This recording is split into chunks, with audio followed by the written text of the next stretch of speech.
मुझे लगता है कि मोदी जी के लिए ये पेन उठाने का समय आ गया है। वार्निंग मिल गई है ट्रंप से, बहुत बातचीत हो गई, ट्रेड के ऊपर बहुत कुछ हो गया, बहुत शर्तें तुमने रख दी, बहुत सारी मीटिंग कर ली वॉशिंगटन में और दिल्ली में। अब और कोई शर्त भी नहीं होगी और मीटिंग भी नहीं होगी।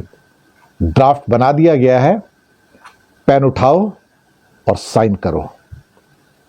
जी हां, वो दिन आ गया है। अब ट्रंप ने सीधी धमकी दे दी है, ये पकड़ो पेन, ये पड़ा ड्राफ्ट सामने और साइन करो उसके ऊपर, क्योंकि तुम्हारे पास दूसरा कोई रास्ता नहीं है। आप क्या सोच रहे हैं? ये मोदी खड़े हो जाएंगे? मोदी सामना करेंगे? उनकी 56 इंच की छाती है और ट्रंप से कहेंगे कि मैं अपने किसानों की या डेयरी उत्पादकों की, दुग्ध उत्पादकों की मौत का डेथ वारंट साइन नहीं कर सकता? वो ये कहेंगे?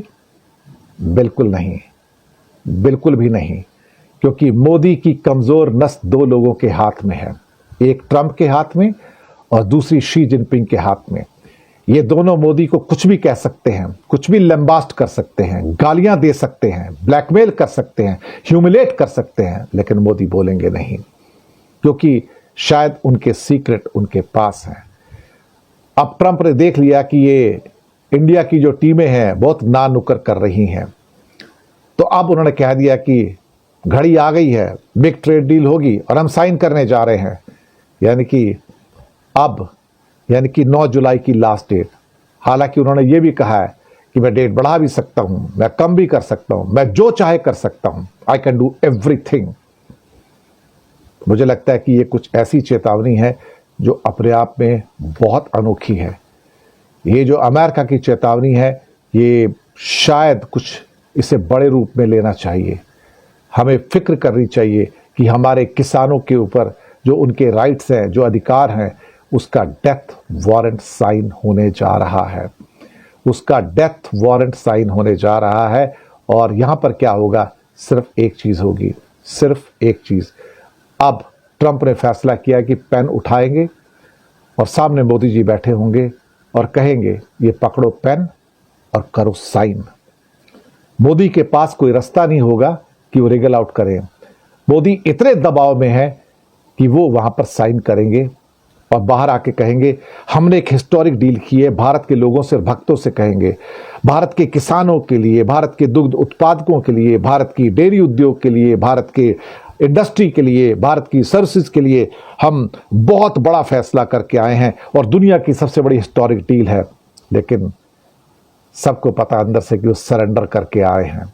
और ट्रंप कहेगा, हमने एक हिस्टोरिक डील साइन कर लिया, दुनिया की सबसे बड़ी डील है, हमने चाइना के साथ भी साइन कर लिया है। लेकिन चाइना और इंडिया में एक फर्क है, चाइना के आगे ट्रंप ने सरेंडर किया है और मोदी ट्रंप के आगे सरेंडर कर रहे हैं। यानी कि चाइना के सामने तो ट्रंप की कोई हस्ती नहीं है और ट्रंप के पास कोई रास्ता नहीं था कि वो चीन के सामने सरेंडर करें, भीख मांगे कि हमको रेयर अर्थ भी दो और हमको बाकी चीजें भी दो, वरना हम मर जाएंगे, हमारे लोग मर जाएंगे। और उनके पास दैनिक जीवन के उपयोग की वस्तुएं भी नहीं है, सब तुम्हारे पास से आती हैं। लेकिन वहां तो ट्रंप घुटना टेकेंगे और गुस्से में होंगे, क्योंकि घुटने टेकने पड़ गए चीन के सामने। और यहां आके मोदी से कहेंगे, तू घुटने टेक और साइन कर। ये पेन दिया जाएगा हाथ में और कहा जाएगा, ये पेपर पड़ा है, ये एग्रीमेंट है, बायलैटरल ट्रेड एग्रीमेंट, साइन करो इस पे। भारत के किसानों का, भारत के दुग्ध उत्पादकों का और भारत की इंडस्ट्री का एक डेथ वारंट साइन होने जा रहा है और प्रधानमंत्री उस पर सिग्नेचर करेंगे। यही होने जा रहा है, यही होगा, देख लीजिएगा। भारत कुछ नहीं कर पाएगा सिवाय इसके कसमसाकर कि एक मजबूरी के अंदर आपको उस डील पर सिग्नेचर करने पड़ेंगे जिसे आप कभी नहीं चाहते थे। लेकिन शायद मोदी जी की कमजोर नस ट्रंप के हाथों में है। क्या कहा जाए? ये बात तो सुब्रमण्यम स्वामी भी कहते हैं कि मोदी की कमजोर नस दो आदमियों के हाथ में है, शी जिनपिंग के हाथ में और इनके हाथ में है। और बहुत एक वायरल हो रहा है इंटरव्यू स्वामी का, जिसमें उन्होंने कहा कि मोदी 10 बार 9 बार चाइना क्यों गए थे, उनको किसने फैसिलिटेट करवाया था? जयशंकर ने, इसलिए उसको विदेश मंत्री बनाया वहां पर, है ना। तो उनसे पूछा क्या करने जाते थे, कहते मौज मजा करने जाते थे। इसके आगे रुक गए, कहते कुछ और भी कहना चाह रहे थे स्वामी। कहते मौज मजा करने जाते थे और शायद जयशंकर उनको मौज मजे का सारा बंदोबस्त करते होंगे, ऐसा उनका अनुमान है। ये मैं नहीं कह रहा हूँ, ये कहने वाले सुब्रमण्यम स्वामी हैं। तो जब एंकर ने पूछा स्वामी से आपको डर नहीं लगता कि आपके खिलाफ कुछ हो सकता है, कहता किसमें इतनी हिम्मत है यहाँ पर। कहते डरे हुए लोग हैं, डरपोक लोग हैं। कहता डरपोक लोग मुझ पर अटैक नहीं कर सकते, ये उनको दावा है। कहता किसी की हिम्मत है तो मुझे बोल के दिखा दें, बीजेपी में किसी की हिम्मत है मेरे ऊपर बोल के दिखाएं ना जरा एक बार को। और बीजेपी कांपती है उनके नाम से, थर थर कांपती है। जो बाहर जाके बहुत ऊंची ऊंची आवाजें में बातें करते हैं ना, सुब्रमण्यम स्वामी का आते सब अंदर चले जाते हैं, ऐसा लगता है कि उनके मुंह के ऊपर टेप लगा दिया गया हो। तो सच तो यही कि मोदी अमेरिका के सामने सरेंडर कर चुके हैं।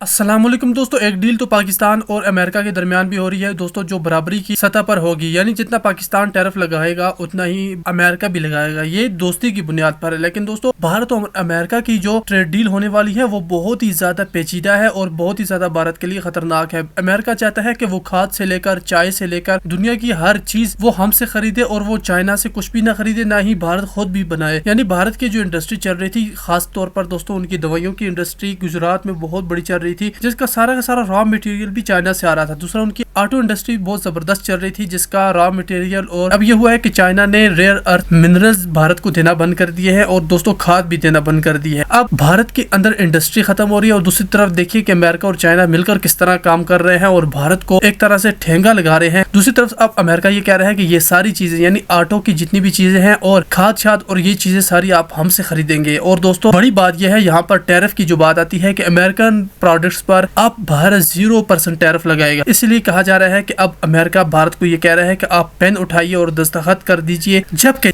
भारत अगर अमेरिका को कुछ बेचना चाहेगा तो दोस्तों उस पर अमेरिका टैरिफ लगा देगा। यानी भारत को वो एक बड़ी मंडी के तौर पर जरूर देख रहा है, लेकिन दोस्तों अमेरिका भारत को एक दोस्त के तौर पर नहीं देख रहा, बल्कि वो ये देख रहा है कि भारत से कितना कितना मुनाफा कमाया जाए। ये दोस्तों इसीलिए हो रहा है क्योंकि उनकी लीडरशिप बहुत ज्यादा कमजोर है। जयशंकर उनका जो फॉरेन मिनिस्टर है, उन्हें बस सिर्फ और सिर्फ एक ही बात खटकती जाती है कि वो किसी न किसी तरह पाकिस्तान के ऊपर बस भौंकते रहे सुबह से शाम तक। दूसरा उनके मुल्क में क्या हो रहा है क्या नहीं हो रहा है उन्हें इस चीज की कोई परवाह ही नहीं है। और अब ट्रेड डील जो होने वाली है, जिस पर बहुत खतरनाक किस्म का दोस्तों ट्रम्प का दबाव है और प्रेशर है कि आप इसे दस्तखत कर दें, इस पर आकर आप साइन कर दें। एक तरफ तो दोस्तों इनका वजीर दफा SCO में साइन नहीं करता, वो कहता है कि इसमें पेलगाम का जिक्र नहीं है, हम यहाँ पर साइन नहीं करते। लेकिन देखिए कि दूसरी तरफ टैरिफ डील पर अब ये साइन करने वाले हैं। इनकी टैरिफ डील होने वाली है, पाकिस्तान की टैरिफ डील हो चुकी है, अब इसकी तफसीलात आएंगी। लेकिन दोस्तों भारत की जो टैरिफ डील है उस पर अमेरिका का प्रेशर ये बता रहा है कि ये डील भारत के हक में बिल्कुल भी नहीं है, बल्कि ये डील भारत को गुलाम बनाने और दोस्तों भारत की जो अंतर इंडस्ट्री है उसे तबाह करने के लिए है। इसीलिए भारत में जो समझदार लोग हैं वो कहते हैं कि आप इस ट्रेड डील को साइन न कीजिए। लेकिन दोस्तों भारत फंसा हुआ है, ट्रेड डील साइन नहीं करता तो 500% टैरिफ लग जाएगा। उनका एक बंकर बस्टर बिल आने वाला है जिसमें भारत को कवर किया जाएगा। अगर ट्रेड डील कर देता है फिर टैरिफ कम लगेगा, लेकिन वहां पर भारत अपने आप को गिरवी रख देगा।